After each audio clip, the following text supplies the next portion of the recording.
এই যে ছাত্রদের যে প্রোটোকল দিচ্ছে কিসের ভিত্তিতে? আমাদের জনগণের ভ্যাট ট্যাক্সের টাকায় এই সরকার, এই ইউনূস সরকার কেন এদেরকে প্রোটোকল দিয়ে আমাদের ভ্যাট ট্যাক্সের টাকা, জনগণের টাকা নষ্ট করতেছে?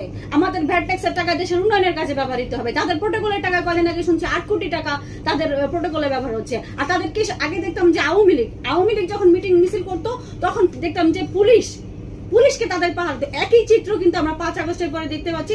এই ছাত্ররা যেখানে সমাবেশ করতেছে সেখানে ইউনূস সরকার জনগণের ভ্যাট ট্যাক্সের টাকা নষ্ট করে এদেরকে প্রোটেকশন দিচ্ছে। আমি জানতে চাই আপনি কেন আমাদের ভ্যাট ট্যাক্সের টাকা নষ্ট করতেছেন এইভাবে?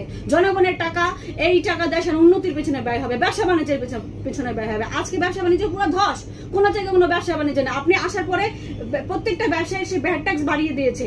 ভ্যাট ট্যাক্স এমন পর্যায়ে বাড়িয়ে দিয়েছে, একে তো দেশের ব্যবসা বাণিজ্য নাই, দেশের বিনিয়োগ নাই, বাইরে থেকে কোনো টাকা আসতেছে না। তার উপরে জনগণের এত কষ্টের ঘামের শ্রমের টাকাগুলো সে ছাত্রদের পিছিয়ে ব্যয় করতেছে কোন স্বার্থে? আমরা জানতে চাই ডক্টর ইউনূসের কাছে যে আপনি কি 18 কোটি জনগণের নেতা, নাকি আপনি শুধু এনসিপি, আপনার এই যে বাচ্চা পার্টির নেতা? আপনি